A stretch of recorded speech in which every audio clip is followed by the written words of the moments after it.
రాష్ట్రపతి నిలయంలో 3 జనవరి నుంచి 11 జనవరి వరకు ఉద్యానోత్సవ్ సెకండ్ ఎడిషన్ మొదలు కాబోతుంది.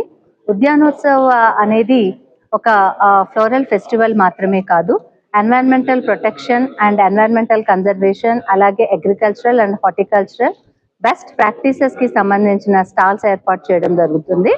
ఈ ఉద్యానోత్సవ్ కార్యక్రమము ministry of agriculture and farmers welfare వారి యొక్క కొలాబరేషన్ తో జరుగుతుంది.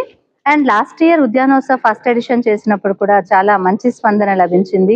ఈసారి కూడా దానికన్నా ఇంకా విస్తృతమైన ఏర్పాట్లతో ఫార్మర్స్ ని కానీ, కాలేజ్ స్టూడెంట్స్ ని కానీ, school children and environmental enthusiast, common public ఎవరి కోసమైనా కూడాను రాష్ట్రపతి నిలయం విజిట్ చేసినట్లయితే వాళ్ళకి ఇక్కడ సంబంధించిన అన్ని విషయాల మీద అవగాహన కల్పించే విధంగా వర్క్ షాప్స్ కానీ, ఇంటరాక్టివ్ సెషన్స్ కానీ ఉండబోతున్నాయి.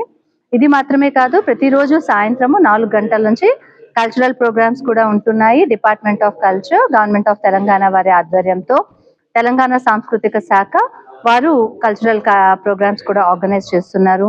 ఒక బ్యూటిఫుల్ ఫుడ్ కోర్ట్ ని కూడా ప్రెజెంట్ చేస్తూ ఉన్నాము. అన్ని విధాల సదుపాయాలన్నీ కల్పించడం జరుగుతూ ఉంది. ఈ అవకాశాన్ని హైదరాబాదీస్ అందరూ కూడా ఉపయోగించుకోవాలి అని కోరుకుంటున్నాము.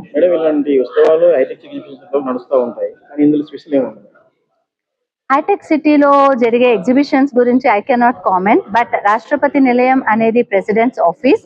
ఇక్కడ 97 ఎకరాల ఉన్న స్ప్రాలింగ్ క్యాంపస్ ని ఒక ప్రాపర్ యూటిలైజేషన్ చేయాలి అనే ఒక ఉద్దేశంతో దీన్ని పబ్లిక్ విజిట్స్ కోసం ఓపెన్ చేయడం జరిగింది. వాటికి వీటికి తేడా అంటే here we have lots of space and ఎవరైతే ఈ యొక్క యాక్టివిటీస్ లో చేయటానికి సిద్ధంగా ఉన్న మినిస్ట్రీస్ తో కోఆర్డినేషన్ చేసుకోవటము, ఆ మినిస్ట్రీస్ వాళ్ళ యొక్క సైంటిఫిక్ ఆర్గనైజేషన్స్, వాళ్ళ యొక్క డిపార్ట్మెంట్ సపోర్ట్ తో సైంటిస్ట్, అకాడమిషియన్స్ వీళ్ళందరూ వచ్చి మాట్లాడడం జరుగుతూ ఉంటుంది.